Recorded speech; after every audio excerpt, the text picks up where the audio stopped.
Welcome into the Cowboys Report. I am Tom Downey. We are live once again before Week 15 gets going. Who you got on Sunday Night Football in Week 15? C for the Cowboys, V for the Vikings. Let me know in the comments section of today's show. I expect to see pretty much all C's in the comments. Otherwise, I think that's a little bit weird. I do see a V from Ben J. A. Baller. Brendan J. Smooth, Bax all have their C's. Patrick has a C. Keith McDaniel. Rex Wendland has a C as well. Michael Franco, a C on top of that. Keep the comments coming as we wait for everyone to click that notification and tune in live. C or V?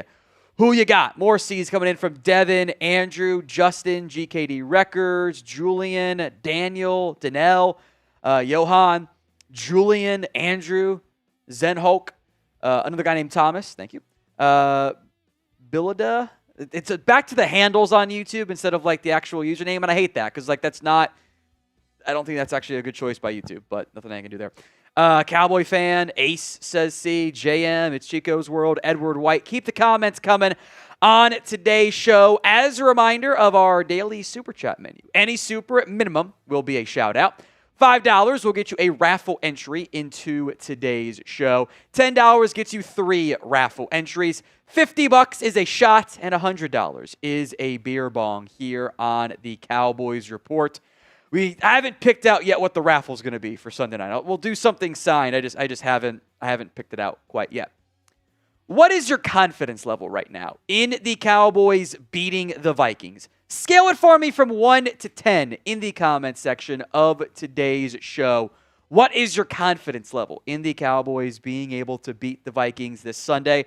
We'll get some shout-outs here as well. I see 8, 7, 8, 9, 6, 9, 7, 7, 5, 7, 7, 8, 1,000, 8, 7, 7, 10, 8, 10, 6, 7.6, 10, 8.5, 7, 5, 7 again, 7.5, 6 to 9. Nice. 7.5, 8, 8, 8, 7. Keep the comments coming. A $5 super chat from Gatlin says, pay Pickens, pay Clark, extend Quinnen just to get it out of the way, restructure Dak and CeeDee, sign Williams to another deal, sign Eberflus to a waterboy job. I mean, that's all very doable. You know, Clark would also be an extension technically. He's not. He is under contract next year. You could do a restructure fairly easily on that front. So yeah, I think that's all doable, and I am going to advocate for Matt Eberflus to get the Michigan job more on social media because I think that was funny. Most people seem to get the joke, which I appreciate too. Back to George Pickens here. Do you want to pay Pickens? Let me know in the comments section of today's show.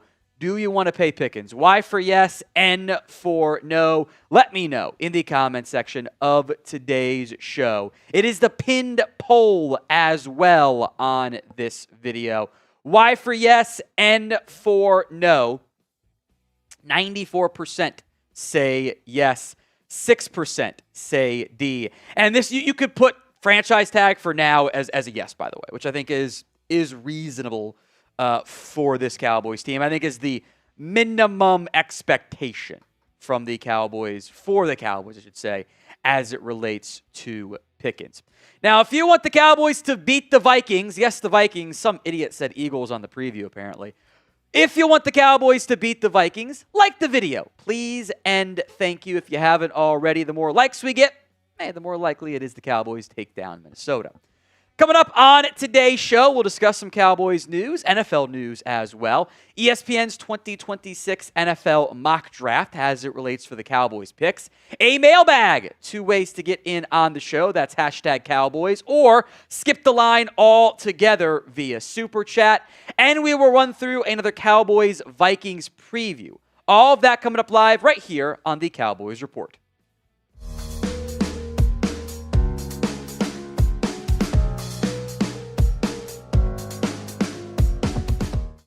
Coming up on today's edition of the Cowboys Report, we're breaking down the latest on George Pickens, Mike Florio back at it again in a not great way. Kenneth Murray versus Logan Wilson conversation here. Some potential coaching staff losses, which I think in general is going to get a little bit overblown.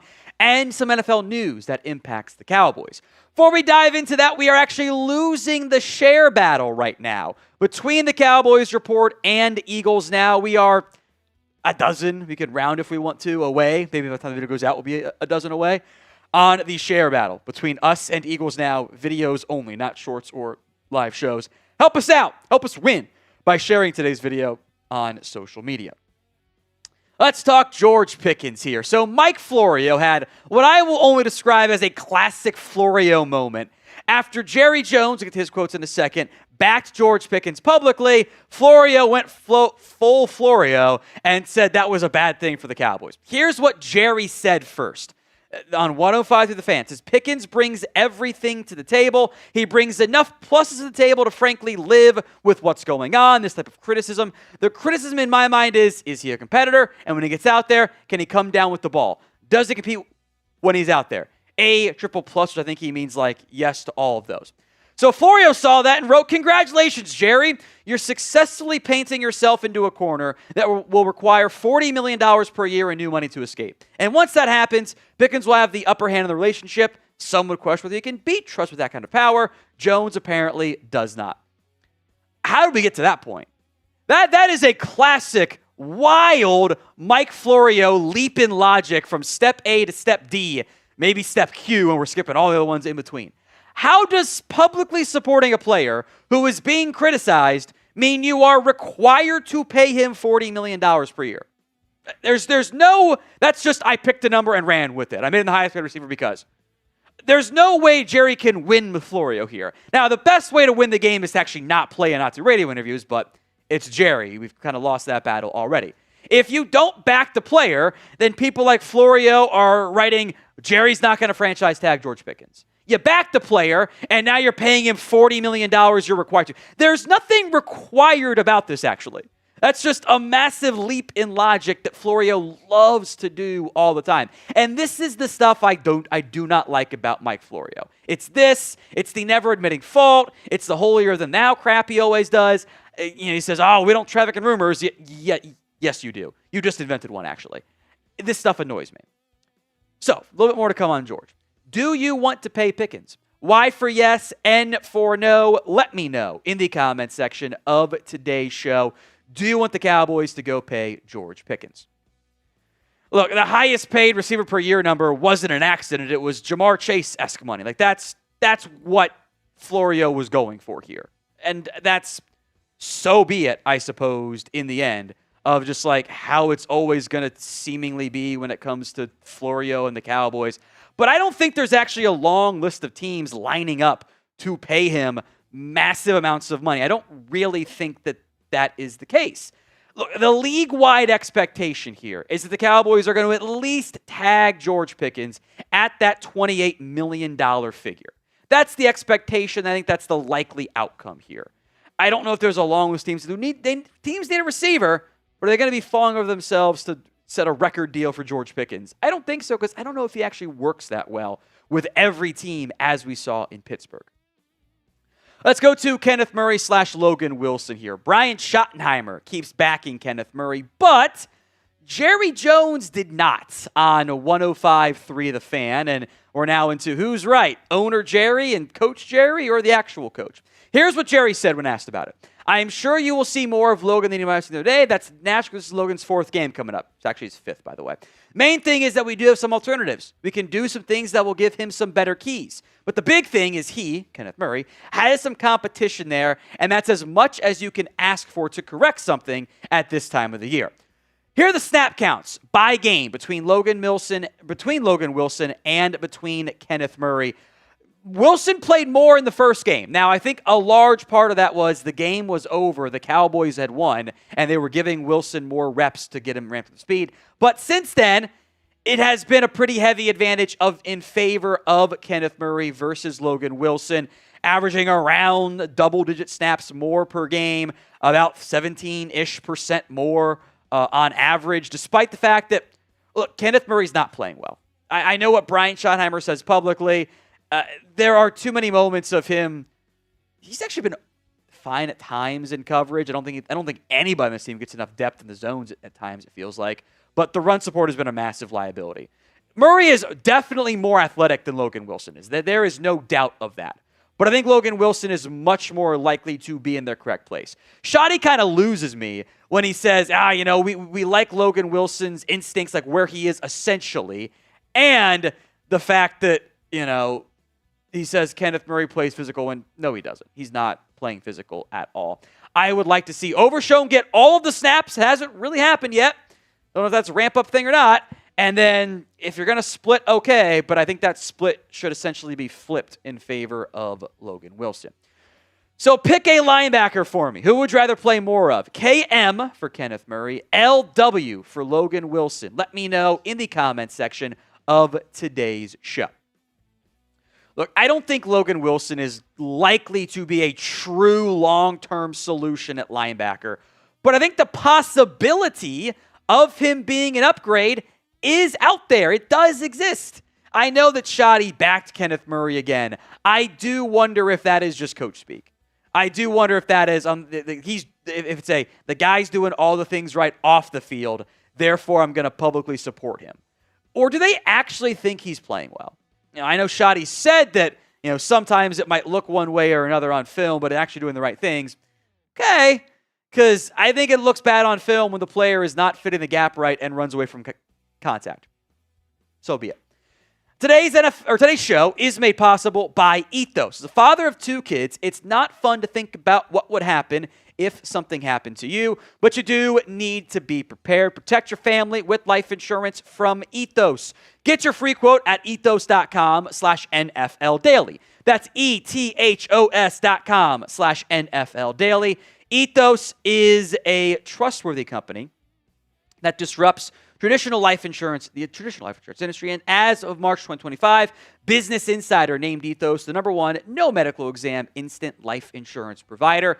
Ethos is an online platform that makes getting life insurance fast and easy to protect your family's future in minutes, not months. There is no complicated process, and it's 100% online. No medical exam is required. You just answer a few health questions and get a quote in as little as 10 minutes. 3 million families have completed their applications and trusted Ethos to help find the right coverage for them. Protect your family with life insurance from Ethos. Get your free quote at ethos.com/NFL Daily. That's ethos.com/NFL Daily. Application times may vary and rates may vary. Links in the comments section and the description of today's show. Saw coaching here. Connor Orr of Sports Source. He does this every year, his very in-depth coaching candidates list. Nearly 100 different names for head coach and coordinator roles. That's offense and defense, which means, essentially, if every team were to change head coaches, not including their own, and coordinators, there would be all new coaches. There's too many names on this list. I appreciate it. It's in-depth. It's expansive. It's exhaustive. They're not all going to get hired, and a good amount of them won't even get interviews. But it is worth mentioning who might be on the radar for other Cowboys teams, even though your current head coach wasn't on this list last year. First up, he listed Clayton Adams further down the list a little bit as a head coach candidate, which I'm not terribly surprised by. I do think Adams is further down overall. Here's what Orr wrote. Adams, one of the headliners of a growing group of coordinators or soon-to-be coordinators who have risen past the normal hard-ceilinged world of offensive line coaching into contention for big-time play calling coordinator jobs. Here's the issue. That ceiling still exists. I do really like the job that Clayton Adams has done this year for the Cowboys as a non-play caller. So he hasn't actually risen into the big-time play calling job yet because he's not the play caller. The history of first-year non-play calling offensive line-focused coordinators getting interest for head coaching jobs basically doesn't exist. Almost all of them, the very few that exist, guys like Bill Callahan, for example, were play callers somewhere. So I like the job that Clayton Adams has done. If I were a team like the Giants, I would interview him because it would help me get some insight into the Cowboys organization. I think that stuff has interest, but I'm not overly concerned about him losing or leaving Dallas after just one season. But what do you guys think? What is your concern level over Clayton Adams leaving the Dallas Cowboys? 1 to 10 is your scale. Let me know in the comments section of today's show. Let's talk coordinator candidates here. First up is Aaron Whitecotton, the defensive line coach, and then quarterbacks coach Steve Shimko. Of note, Adeniji, who was got on this list last year and got the DC job in Seattle. Here's on Aaron Whitecotton. I think you can make a very real argument he is the top defensive coach on the Cowboys staff right now. He's been really good. I think he does a very good job overall. And I think there is the possibility he gets interviews for jobs at the DC spot. That wouldn't be terribly shocking to me, although I'm not convinced he'd be a high-end top option for most teams. The one I would keep an eye on is Robert Saleh, because they were on staff together with the Jets, so there is that built-in natural connection. Let's go to Steve Shimko, who has been on staff since 2024 when it was McCarthy as the head coach, but he's always kind of been more of a shoddy guy. He was with Schottenheimer in Seattle. So I think that connection is very much worth remembering. I think there are two staffs then he could potentially look to join if these guys get head coaching jobs. Obviously, Mike McCarthy has the connection previously.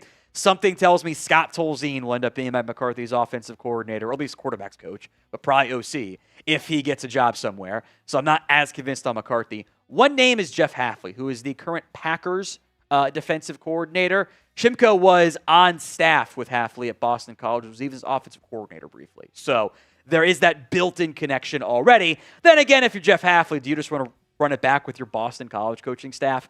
I'm not so sure. As a reminder, the Cowboys can block all non-lateral moves. So position coach to OC is a job, upgrade. They cannot block that. OC to play calling OC is considered a lateral move. So unless the Cowboys let Clayton Adams leave or his contract is up, they can block him from taking a play calling job. That's not a differentiator for the NFL. Obviously, coordinator to head coach is a non-lateral move, and the Cowboys cannot block that one. We're rapidly approaching 240,000 subscribers here on the Cowboys Report. Can we get there before kickoff on Sunday night? We'll see. Hit that sub button right now. One more bit of NFL news I want to get into here. The Raiders are set to start Kenny Pickett against the Eagles this week. Geno Smith doesn't appear to be 100%. Sounds like it's going to end up being Pickett, who has a chance to do the funniest thing ever against his old team and actually look competent for once. I don't really think that's going to be a very likely outcome for the Raiders. Kenny Pickett has just not been very good.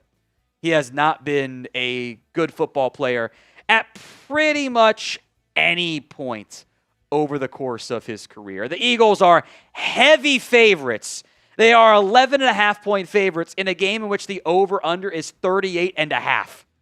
Very much feels like that this is a game the Eagles almost have to win. If they don't, boy, you got a lot of questions about that team, the entire team moving forward. So I don't think this is the one they're going to drop, but I will keep my eye on it out anyway.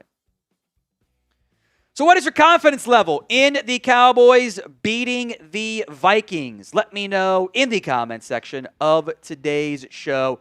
What is your confidence level in the Cowboys beating the Vikings? 1 to 10 is your scale. Let me know in the comment section of today's video. 1 to 10, 7.5, 7, 8, 10. Get those votes in on today's show. Some super chats we get to here as there's also one thing I want to check that I saw Seeps slack me about our Vikings guy, even though there's way too many messages coming in at me. Gatlin, this is a real question though. If Dak wanted, could he give up some money to keep Pickens, even though it is unlikely? Yes, he can if he wants to. The reality is that's what a restructure is for.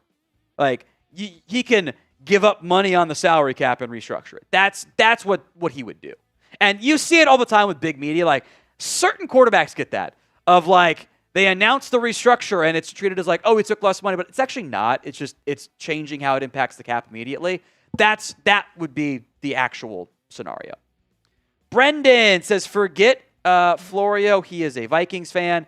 The question is the Cowboys should Pickens up to give him a long-term contract. And that's fine if they don't think that that's the case. I would feel like from the public comments, they are okay with that, and they want to do that. I think he's done enough on the field to put up with whatever off-the-field nonsense ends up happening. So I think that matters. We'll see how it plays out. David Sullivan, heard you talking about C.J. Allen. That is the Georgia linebacker. I like his value, and I think he means like run blocking, shedding style. But he's only 6'1". Is height a major defect in that area? I would worry less about height and what the arm length, which I don't have right now. See if I can find the verified measurements. I would worry a lot more about arm length. Like, if you're short but you have long arms, who cares? And Allen is 6'1", but in the modern day NFL, I don't think that's been as impactful for some linebackers. I mean, Roquan Smith is sub 6'1". His arm length isn't even longer. And that's actually probably the comp, by the way, for C.J. Allen of what you're hoping to get is a Roquan Smith style player. Of course, you prefer the 6'3", 250-pound guy that runs a 4.4. You know, those are unicorns. Like, there are some flaws in Allen's game, obviously, but the height, I think the length could potentially be a issue there. But I don't have the length yet, so I kind of want to see how it all plays out. All right, this is the Super Chat menu on today's show. Any Super Chat equals a shout-out. $5 is a raffle entry. $10 gets you 3 raffle entries. $50 is a shot, and $100 is a beer bong. That is the Super Chat menu on today's show. We will talk some draft here in just a second as it relates to the Cowboys. But get your Super Chats in time for the mailbag coming up here in just a little bit. Coming up on today's show, we will break down the latest ESPN 2026 NFL Mock Draft. That is from Field Yates. We'll focus on the Cowboys picks. We'll mention all the ones that came in before Dallas's selection. But Cowboys have 2 first-rounders. They're not out of it yet. I still want to mention them a little bit. And if you want more NFL draft videos, show it by liking this one. We will always go where the views tell us to go because that's what you guys want. So if you haven't already, like the video, please, and thank you. So the ESPN mock draft. First up, Fernando Mendoza, part of a trade. The Giants trade down with the Jets to get a big-time piece in Mendoza. Dante Moore goes number 2. Arvell Reese off the board at 3. Slowed down, but that one kind of stinks. Carnell Tate. Francis Mauigoa off the board of the Saints, I think makes limited sense. David Bailey off the board, by the way. Jordan Tyson, Spencer Fano, and then 4 picks in a row that are like, that would have been a Cowboys target. That could have been a Cowboys target. Really, maybe almost 6 in a row. But Caleb Downs to the Rams. Ruben Bain to the Bengals out of Miami. Mansour Delane to Minnesota. Keldrick Falk to the Dolphins. Peter Woods to the Ravens. That did come in before they re-signed Travis Jones, but I kind of worry about Nnamdi Madubuike's long-term career. The Chiefs take away the Jeremiah Love conversation as it relates to the Cowboys. They take him at number 14 overall. So at 15, Field Yates, the Cowboys taking Sonny Styles, the Ohio State linebacker who began his career as a safety and is one of the top linebacker prospects and probably defensive prospects in this year's class. Here's the pitch from Field. The Cowboys have needs on multiple levels of their defense, which is allowing the second most points per game this season. They could address linebacker first with Styles, who has made the impressive transition to the position after beginning his collegiate career at safety. He has outstanding length, movement skills, and range at the second level. On top of the coverage skills from his time at safety, Styles can be an effective blitzer when called upon. He had 6 sacks during OSU's title run last season. Styles could thrive in any defensive circumstance for the Cowboys, who just boosted their linebacker room with the return of Marvin Overshown and the addition of Logan Wilson. Styles has been pretty good this year. In fact, you can even argue that over the last couple games, he has been the better of the 2 Buckeyes linebackers, even over Arvell Reese. He is a really good athlete. The safety background very much does come through. I think he's been pretty solid as a run defender as well. He's not the biggest. I think there are times the instincts maybe aren't always as finely tuned as you would like, but I don't think they are a liability in the same way that some of the other, recent linebackers have been coming out of the college football world. I think it's a justifiable pick in round 1. So give me your one-word reaction to the Cowboys taking Sonny Styles in round 1. Let me know in the comments section of today's show. Now, look, there were a couple other players who were on the board here for the Cowboys that I do want to make note of. Caden Proctor was one of them. Cassius Howell, who is the undersized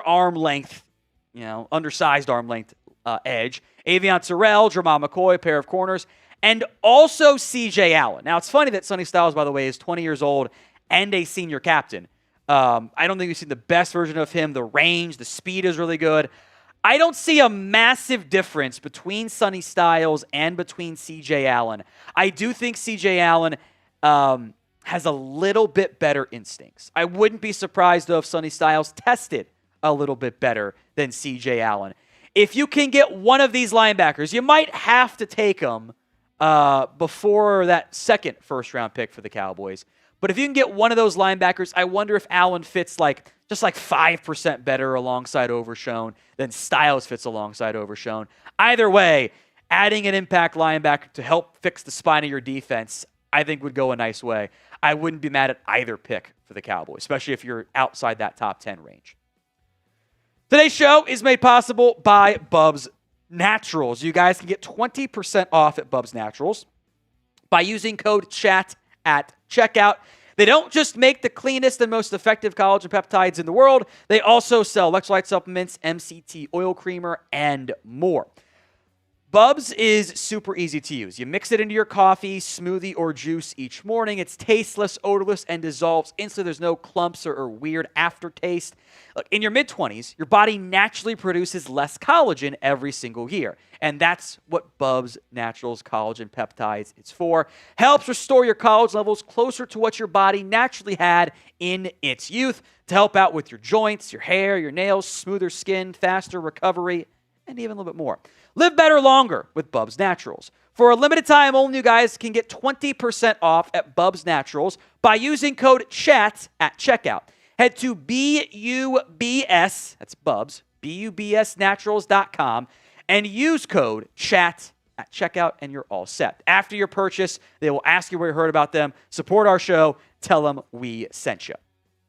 It is, by the way, perhaps fitting in this ESPN mock draft that C.J. Allen goes one pick right after Sonny Styles does. Caleb Lomu out of Utah maybe could be a candidate for the Cowboys. I'm not sure he's going to go pro. There's Avion Terrell. Kind of a little run here. The Eagles take Jermon McCoy. They gamble on the medical. Cassius Howell goes to the Bears at number 23 overall. Caden Proctor goes 27. And if Proctor fell, by the way, to 28, I think you have to really consider that. I have a couple of visions of Evan Neal dancing in my head when it comes to Caden Proctor. I think there is talent there and a lot of untapped potential too. Do you want to spend a first pick on a tackle? Long conversation there. At 28, though, ESPN again, they are in love with Damon Wilson, the edge rusher out of Missouri. It's actually back-to-back ESPN-specific mock drafts in which Damon Wilson has been the pick for the Cowboys. Here's what Field Yates wrote.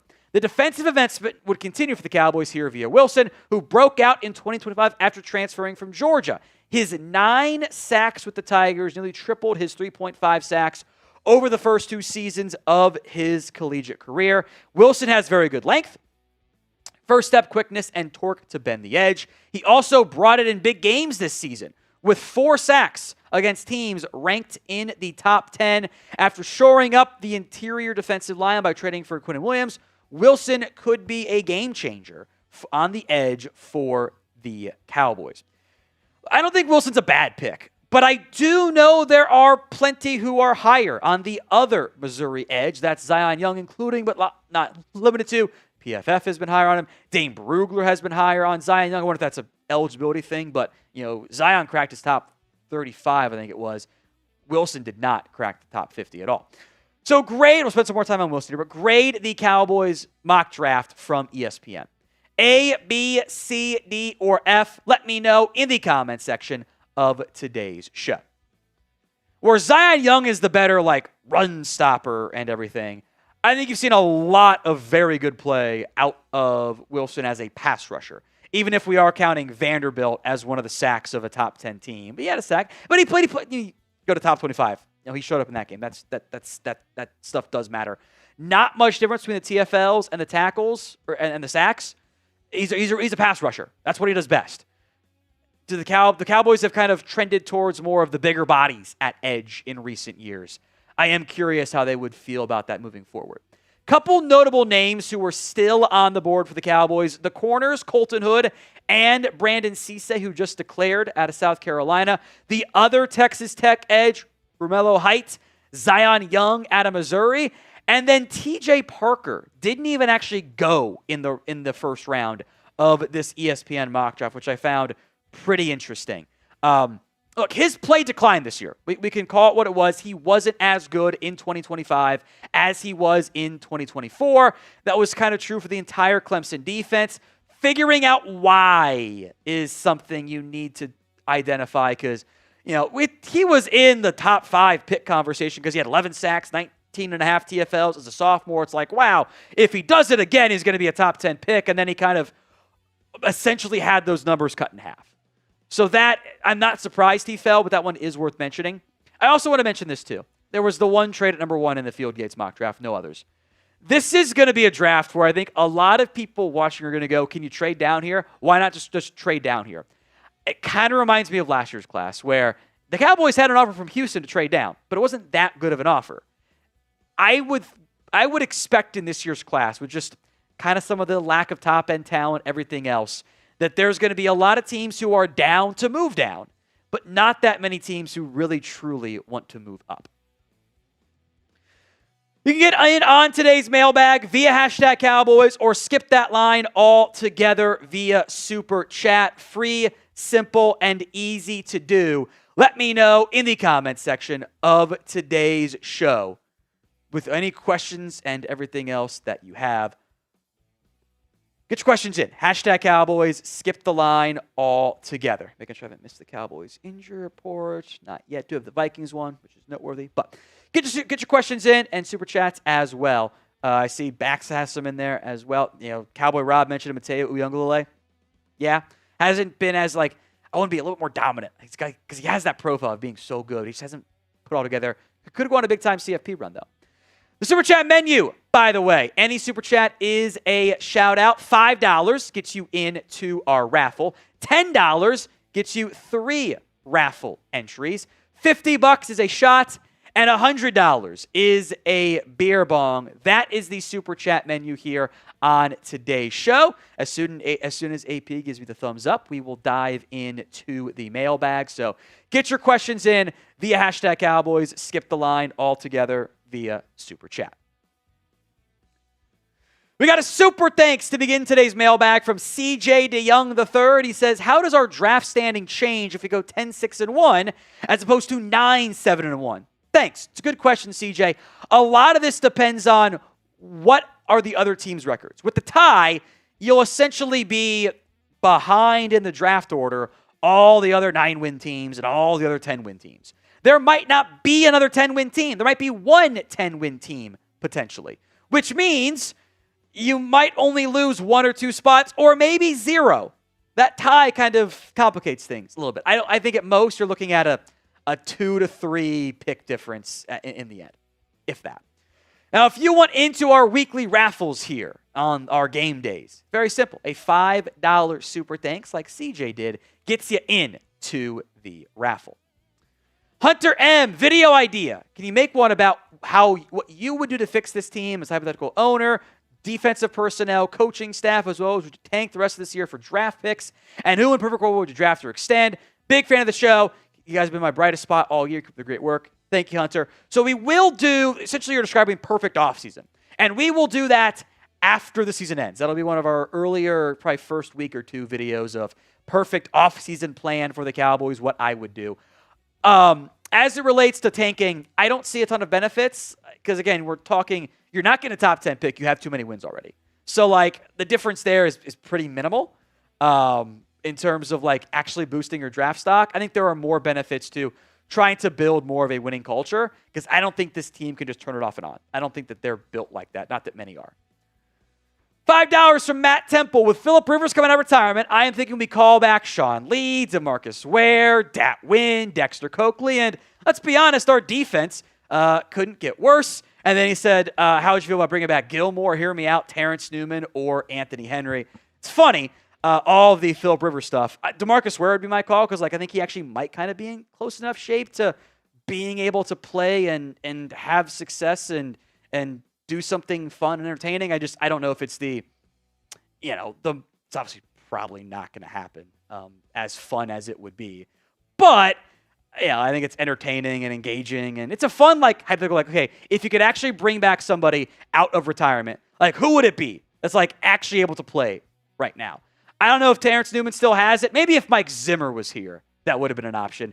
Gilmore is an option. I think the fact that it's December means it's probably not going to happen. But I want you guys to have some fun here.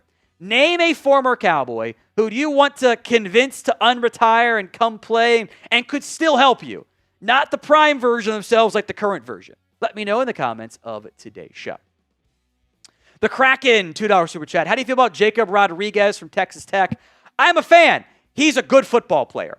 He's not going to win the underwear Olympics at the Combine, and he might only be a day 2, early day 3 pick, but I got room for him on my football team. And that guy is a good football player. He's not the longest. He's not the strongest. He's not the fastest, but he is a good football player. He will become more of a household name, hopefully in the CFP for Texas Tech with how he plays. I know Dane Brugler had said he had undraftable grades going in. That's kind of surprising to me, but he's got draftable grades now. From Justin, I think a short-term extension, let's get you into the raffle, makes sense for both the Cowboys and I think he means Pickens. Keep him for the final years, for Dak's final years under contract. I would wonder if, Pickens just can't push us for more years and maybe one more year and guaranteed money to get that 4-year deal. But I don't think they'd be mad at a 3-year deal. Cowboys might even prefer a longer deal because they don't have to guarantee as much and they get out of it. I think at minimum a franchise tag is coming. I don't see any scenario in which the Cowboys are yes, George, unless he just completely craters down the stretch, which feels unlikely. I don't think there's any scenario in which they're yep, we don't want him anymore.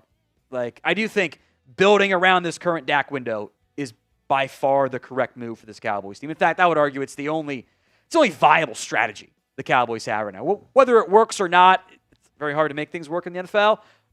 Not going for it, I think, would be an organizational failure. Today's show is made possible by Ethos. As a father of 2 kids, it's not fun to think about what would happen if something happened to you, but you do need to be prepared. Protect your family with life insurance from Ethos. Get your free quote at ethos.com/NFL daily. That's ethos.com/NFL daily. Ethos is a trustworthy company that disrupts the traditional life insurance industry. And as of March 2025, Business Insider named Ethos the #1 no medical exam instant life insurance provider. Ethos is an online platform that makes life insurance fast and easy to protect your family's future in minutes, not months. There is no complicated process, and it's 100% online. No medical exam is required. You just answer a few health questions and get a quote in as little as 10 minutes. 3 million families have completed applications and trusted Ethos to help find the right coverage for them. Protect your family with life insurance from Ethos. Get your free quote at ethos.com/NFL daily. That's ethos.com/NFL daily. Application times may vary. Rates may vary. Links in the comments section and the description of today's show. Alan Gonzalez once again wants the Cowboys to draft Jacob Rodriguez out of Texas Tech. If he's there in the 4th round for you, I am not going to complain at all. I think he's probably a better college player than he might be NFL player, but he's a good player. I think he's going to be an NFL guy, too. For a guy that reportedly didn't have draftable grades going into it, yeah, I like him quite a bit. Wargamer1202, say Jerry ditches Eberflus next season. Who would you have replace him? So we will have a long list of names on this, and that, and this guy, and this guy. You can put guys Al Harris, etc. If you fire Matt Eberflus, you have to get the hire right. You would have shuffled out another defensive coordinator in back-to-back years. That's 5 and 7 years or something ridiculous, 4 and 4 straight years. You have to do a real search. You cannot pick somebody and say, this is our guy. You have done that every time in a row. You didn't do a real DC search for Mike Nolan. That was McCarthy's guy, so be it. You didn't do a real search for Dan Quinn. You interviewed the minimum. You were going to hire Dan Quinn the entire time, or it would have been Joe Wood if Quinn wasn't available. You didn't interview really anybody when you hired Mike Zimmer. You did a fake one with Rex Ryan almost. You were going to pick Zimmer the entire time. You forced Mike Zimmer. on Mike McCarthy. Worked better. You picked Matt Eberflus with literally 0 interviews because you leaked it. It got leaked, messed up, had to do a fraudulent interview search. Do a real one. Interview 5 people. You never do that. I am down to get a new DC. I think it actually makes a lot of sense. Do a real search. Don't just pick somebody that you know because you're limiting your pool of options. Who do you want as the next Cowboys defensive coordinator? Let me know in the comments section of today's show. It can be a name you're familiar with, but do a real search, please. $5 from Julian Frazier. So sometimes I sit and watch the Texans defense, and I imagine I'm watching the Cowboys. Wouldn't that be nice? Yeah, it turns out DeMeco Ryans, damn good DC, also a damn good head coach relative to like the talent on that team. That defense is clicking. They are awesome right now, and yeah, it sure would be nice to have that level of defense. Just sometimes you don't always get what you want, and hopefully that eventually looks a little bit closer to the Texans defense. I don't even need top 5 unit right now. I'm just like, can I get to league average? GKD Records 7927. Hoping we win out. Next year is looking pretty damn exciting as well. If you can end the year winning, 7 of your last 8 games, that's a really good season. Even if you go 6-2, that's a really strong finish to the campaign and should give you some confidence going into next year that, okay, we need to go be aggressive, try to win right now. The window is open. It's obviously not going to be easy. It's the NFL, but you should be like, hey, let's go for it here. Like, let's try to have some success. Dante's Inferno. Can the Cowboys actually make a playoff run even if they make it? With the way the defense is playing, no. I don't think that they're really going to make a run. Now, if the defense gets better play, then yes. The offense is good enough. The defense is, for a playoff team, is probably too much to overcome. Like right now, if you flip with Philadelphia and made the playoffs, you're playing the 49ers. I don't know if you're going to win that game, man. Even if you fall down to the 4 seed, you get the Seahawks. It's not a good game. You're not going to get the 2 seed, by the way. So, it's a very challenging path if you get there. But I'd rather get there and have a shot than have no shot at all. So, will the Cowboys make the playoffs? Y for yes, N for no. Let me know in the comments section of today's show. Delta 704, will a CeeDee contract work for Pickens? Maybe 1 less year. If you do 1 less year and the money's the same per year, I think that would work for Pickens. I don't know if it's going to cost him that much. That's a rather expensive contract for the second receiver. But the cap goes up each and every single year, so relative to what the salary cap is, it's actually cheaper than the CeeDee Lamb contract. I'm sure the two sides can kind of figure something out and get it together. I think how the rest of the year plays out will have an impact. How the Cowboys want to handle their big contract that they have every year, they drag out, just as impactful in the end. From Bax, can talk about Eberflus's comments on Diggs, said he was doing the right things to get back on the field. Shoddy said he wasn't. Well, see, I actually didn't interpret those comments the same way. Schottenheimer said he wanted to consistently see the right things from Trevon Diggs. Eberflus said he saw that yesterday. I actually don't think they're that different with the Trevon Diggs saga going on right now for the Cowboys and for Schottenheimer and Eberflus. I think that the vibe I get is that the Cowboys don't think Diggs is doing all the right things, as in he's not quite fully buying in, he's not working as hard as he should. They want him to. They think that they can get more out of him, but they're kind of like, yeah, it's a Diggs issue in the end. And look, the writing has been on the wall for a while. This relationship is at its end, I think. Now, if you want to be a part of our Cowboys mailbags, hit that sub button so you don't miss out. You can join our live shows and chime in with any and all Cowboys questions, thoughts, comments, concern, everything else in between that you have.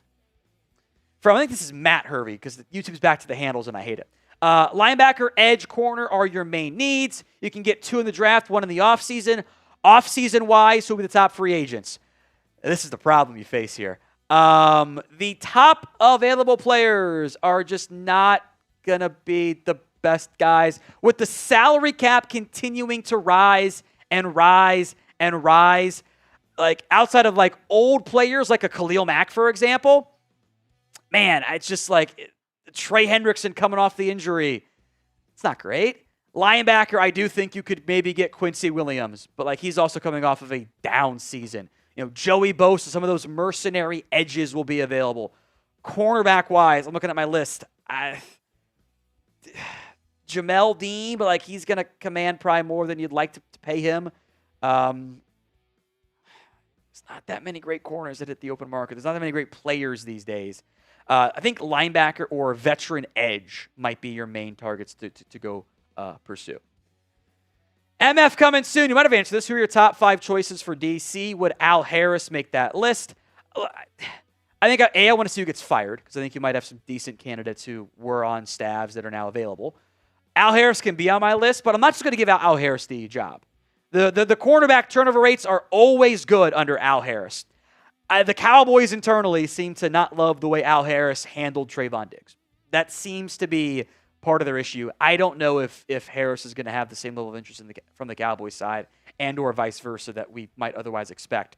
But he should get interviews this year from somebody. I think interview time is here for Al Harris in a way that it hasn't been previously. $10 from William Cook. Would you rather trade the GB pick or pick at 28? Totally depends on who's there for me. Like, is there a player I want? Then I'll stick and pick. Do I get a good offer? Maybe as well. I don't think there's going to be a long list of teams beating down your door to trade him. If you can pull it off, big if, by the way, if you can pull off moving down and acquiring a future one like the Rams did this year, I would be all for that. I don't know if that's much easier said than done. Super chat menu on today's show. Any super chat is a shout out. $5 is a raffle entry. $10 equals 3 raffle entries like William Cook just did. $50 is a shot, and $100 is a beer bong. That is the super chat menu on today's show. With Thursday night football now upon us, who do you have winning this one? F for the Falcons or B for the Bucks? Let me know in the comments section of today's show. F for the Falcons, B for the Buccaneers. Let me know who you got on Thursday night. Doesn't technically, I guess we are cheering for the Falcons here. I don't really think it matters all that much in terms of the Cowboys' playoff outlook. They'll be able to, the NFC South will knock each other out in the end. So it is minimal, like outside of like really weird scenarios that you would, I guess, cheer for Atlanta, but it's not really much of an impact in the end. So get those get those comments in. F for the Falcons and B for the Buccaneers. We're going to preview Cowboys versus Vikings since somebody, me, said the wrong name on the first preview this week. Most comments on today's show gets a free raffle entry. Spam 9. We'll have some fun on this one. Spam 9 for JJ McCarthy and his alter ego that has not played very well this year. We'll do a bit of trolling. Most comments saying 9 gets that free raffle entry on today's show.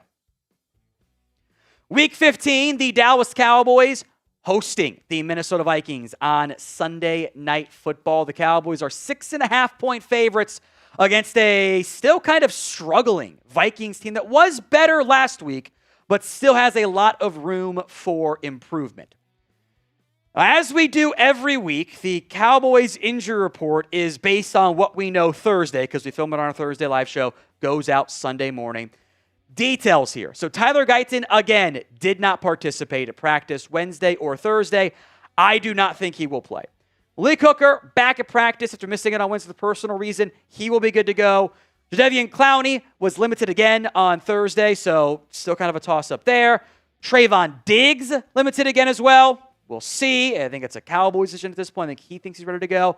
Jake Ferguson went from limited on Wednesday to a DNP on Thursday, which is rather concerning for the Cowboys. If Ferguson, that puts his status very much in doubt. He worked on the cords. He might not be able to play this week. Means he kind of did it in Wednesday's practice, really. CeeDee Lamb is not yet, I think actually has been cleared from concussion protocol because he was a full participant, which I think is one of the next steps you have to do there. So he is trending towards playing. Hunter Luepke was a full participant after being limited earlier in the week. He's good to go. Same with Donovan Wilson, Hakeem Adeniji. Shavon Revel limited again as well with knee soreness. that is a slight red flag to me. Some Vikings injuries to watch. Mostly good here. The one that stands out is Christian Darrisaw did not participate on Thursday. That's back-to-back DMPs with a knee issue. At minimum is going to be questionable this week, and I might even lean toward him not playing, which is a big loss for Minnesota. Hockenson was back limited on Thursday. He should be okay. Jordan Addison nursing the Achilles, but he was limited as well. Donovan Jackson was upgraded to full. Theo Jackson was upgraded to full as well. Aaron Jones still limited but should be able to play. Josh Metellus, same bucket. Levi Drake Rodriguez full. So the one to watch for Minnesota, again, on Thursday, I don't know about Christian Darrisaw being able to go. Let's talk matchups to watch here for the Dallas Cowboys. First up is Dak Prescott against the blitz, because Minnesota is addicted to blitzing. And in some ways, a positive on that front for Minnesota and their defense. They blitz 49.2% of the time. That is the highest rate in the NFL. It is 8% higher than second place. It is the third highest blitz rate in the next-gen stats era, which I think is all Matt Eberflus defenses, by the way. Dak against the blitz, though, has been very good this year. 68.3%, 7.7 yards per attempt. His EPA per play is very good. It's plus 1.2. He's third in pressure to sack rate. He has been, frankly, outside of it's really him and Drake May, are the only quarterbacks with 1,000 yards this year against pressure. Both of those guys, but Dak included, have been really good when they're under pressure. He will, I assume, be under pressure again. I'm curious how many actual blitzes Brian Flores does, or if he does some sim pressures and only brings 4 and tries to confuse that Cowboys front. What is your confidence level in the Cowboys beating the Vikings? Scale it for me from 1 to 10. 1 on the low end, 10 on the high end. Let me know what your confidence level in the Cowboys beating the Vikings is. Let's go to number 2. That is Javonte Williams against the Vikings run defense. Javonte's averaged 3.9 yards after contact, which is actually the fourth most in the NFL, most of his career, by the way. Vikings allow the 11th most yards after contact, but are still 21st in yards per carry. The Vikings love to do all those exotic blitzes and show some funky stuff and have creativity with their pressure packages. Do you know a great way to get the Vikings out of that and kind of control it a little bit more? Run the ball down their throats. That is a great counter to high shell coverage and exotic looks, is just be able to run the football. Number 3 matchup to watch here, the Cowboys front on defense against the Vikings offensive line. That Vikings offensive line has used 15 different offensive line combinations. That's tied for the most in the NFL. The Cowboys have done some more 3-man front stuff in recent weeks with Quinnen and Osa and Kenny Clark. In theory, Jadeveon Clowney is going to be back out there this year. Christian Darrisaw is now hurt, and I question if he's going to be able to play at all, like we mentioned. The Vikings offensive line is allowing a 36.6% pressure rate, with that unit, 36.9 overall. It's top 10 highest in the NFL. You got to be able to get after J.J. McCarthy. More on that in a minute. But first, today's show is made possible by Bubs Naturals. Getting older isn't fun, and it can be a bit harder than you expect. You wake up with some stiff joints. The back and the neck don't feel the way they used to. Recovery from the gym takes longer. Maybe your hair is thinning out. Your nails are breaking easier. Whatever it is. A factor is that in your mid-20s, your body naturally produces less collagen every single year. And that's where Bubs Naturals collagen peptides come in. They help restore collagen levels closer to what your body naturally had in its youth. That means stronger joints, healthier hair and nails, smoother skin, faster recovery. Collagen is the protein that holds everything together. It is the glue of your body. It is also, Bubs Naturals is, NSF certified for sport, third-party tested, Whole30 approved, and sustainably sourced, and it's shipped by over 100,000 customers, and was named Best Collagen of 2024 by Health.com. Live better longer. For a limited time only, our listeners are getting 20% off at Bubs Naturals by using code CHAT, C-H-A-T, at checkout. Just head to BUBSNaturals.com and use code CHAT, and you're all set. After your purchase, they will ask you about where you heard about them. Support our show. Tell them the Cowboys Report sent you. Number 4, the Cowboys' run defense against the Vikings' run offense. What Minnesota at its core would like to do is have a healthy offensive line. They might not with Christian Darrisaw, and be able to run the football to make life easier on J.J. McCarthy. They haven't been able to do that. The last 4 games from the Cowboys' run defense, they have improved. Now, there's been some rough moments. Jahmyr Gibbs had some big-time plays. Kareem Hunt was actually very effective against them. The Eagles and the Raiders were not. Averaging 4.2 yards per carry allowed. The success rate there is 13th in the NFL. The EPA per play is actually 22nd. So it is a little, big plays allowed sometimes. The Vikings will use both Aaron Jones and Jordan Mason. Aaron Jones has been very banged up this year. He will be involved in screens. He has always been a good screen guy. He has also been a Cowboy killer over the years. So I do worry about Aaron Jones having a big-time game. He's been banged up. He hasn't been 100%. He will get plenty of work, as will Jordan Mason. He gets a lot of work in the red zone, by the way. Matchup number 5. There's a lot of things to discuss here. It's the Cowboys pass defense, or I guess matchup number 9, perhaps. Cowboys pass defense and J.J. McCarthy. McCarthy has been bad this year.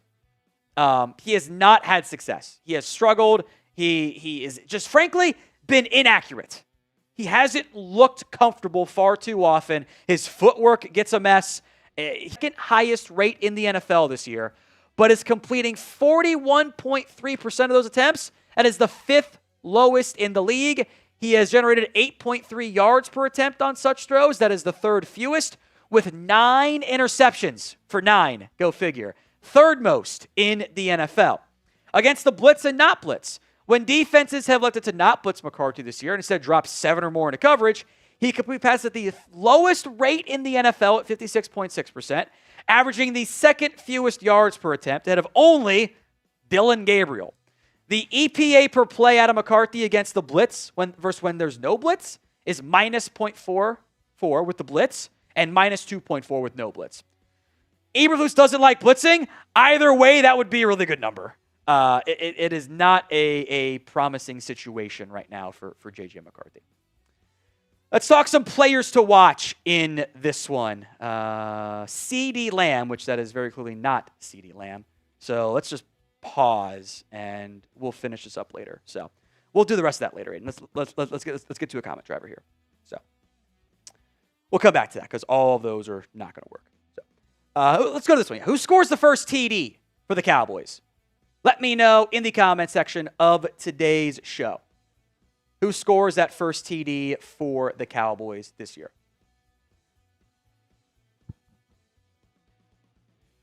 Looks like he just put the photos in the wrong order.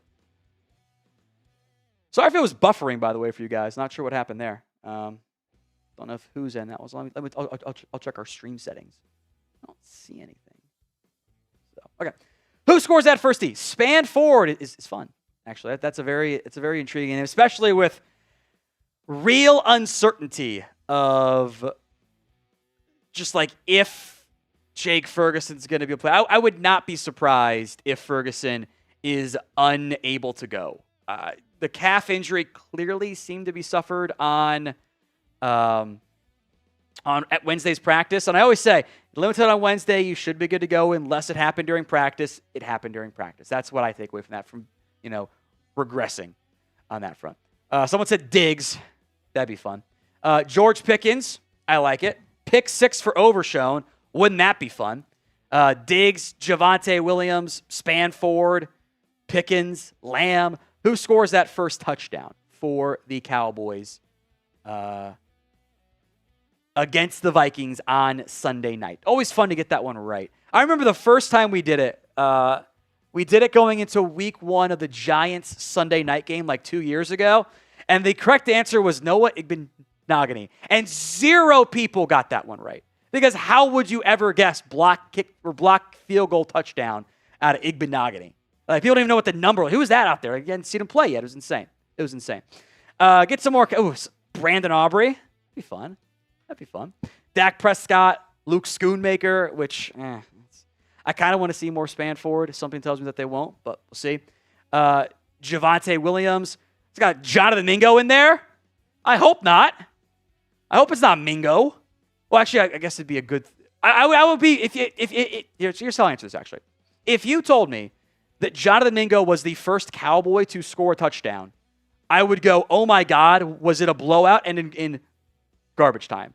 Like, that would be my first takeaway. Or that, like, something bad happened to the other receivers. Like, I would be very, like, how we get there, I'd be quite concerned about there. Ryan Flanoy, fun. Luepke, Davis. Let's look through them all one time, make sure they're good to go. Pickens, Ezaraku, scoop and score. That'd be fun. All right, we're good to go. We'll resume that this little preview cut right now. Number 5 player to watch here. We'll go 5-1. CeeDee Lamb. Now, I do think he's going to be good to go coming out of the concussion protocol. Was a full practice participant on Thursday, like we mentioned. I want him to keep playing like he did before he got hurt following the Eagles game. I think that this is from a yards per route run perspective, outside of the oopsie drops, which you can't have, obviously, Lamb's actually been super good this year. Super good. I think he's primed for the big game, even though I do think the Cowboys will try to get Pickens going early if they are able. So who scores the first touchdown for the Cowboys? Let me know in the comments section of today's show who you think scores that first TD. Number 4 is Donovan Ezaraku, the edge. Christian Darrisaw's status very much uncertain. Justin School is not that great of a backup tackle option, assuming he is the guy who goes.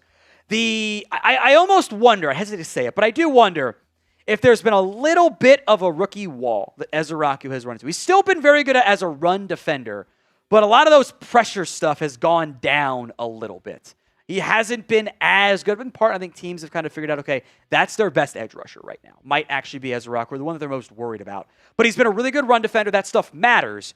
I want to see if he can get back on the sack train a little bit in this one. Now, we'll be live for the Cowboys against the Vikings. Hit that sub button if you haven't already. YouTube.com/Cowboys TV. Free Cowboys videos each and every single day right here on the channel. Number 3 is Deron Bland, the cornerback. And I was looking through the insights from NFL Pro, and it really was eye-popping. One of these numbers that we'll get to here, or these numbers we'll get to here, about zone versus man, which certainly match your eye test. So Deron Bland has not been good enough this year. Per Next Gen Stats, 615 yards on, 4th most. That's bad. In zone coverage, he is allowing a 70.6% completion rate compared to man coverage, 50%. Massive difference for a team that runs man zone at the 5th highest rate in the NFL. Zone yards per target allowed is 9.6. That is the 8th most. Man among, I think it's 20 targets. Man yards per target is 5.3. That's 11th fewest. So when you're in zone, you've somehow managed to turn Deron Bland into a bottom 10 corner. When you're in man, you've turned him into a fringe top 10 corner. How? Like, play to your team's strengths. That goes for Diggs. That goes for Bland. That goes for Revel. All these corners the Cowboys had, they took because they liked their man coverage ability. So play him in man and suppress man. Stop asking for soft zone, off man stuff. It clearly doesn't work for your own personnel. So should the Cowboys run more man coverage? Y for yes, N for no. I think it's an obvious yes. Let me know in the comment section of today's show. Number 2 here is Terrence Steele. I would expect Nate Thomas to start at one tackle spot, so it might be pair of backup left tackles in this one. I need Terrence Steele to be better, though. The Vikings defensive front is dangerous. They do a lot of fun stuff. They do a lot of blitzes. Grenard is going to get pressures. Dallas Turner is coming along. Andrew Van Ginkel is good for one crazy play every other week. Don't throw a screen at Van Ginkel. Do not do it. But Terrence Steele and Nate Thomas particularly had bad games last time. They have to be better this week. Final player to watch, I'm cheating. It's all of the linebackers on this team. Whatever that committee rotation looks like, they have to play well. J.J. McCarthy will be inaccurate. But he's also mobile.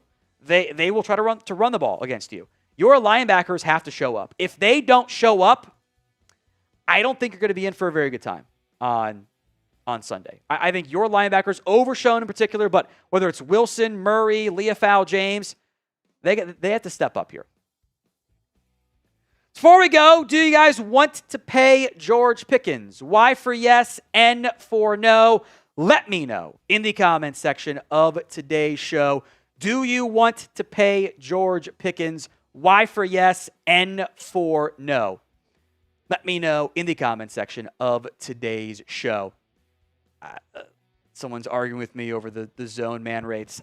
Look, man, I'm going to trust Next Gen Stats on that, 80.6%. Fifth most. I'm going to trust them on that one. May have been less zone as of late, but they're still doing a lot of it. So, pin poll, yes or no. Make sure you guys are subscribed.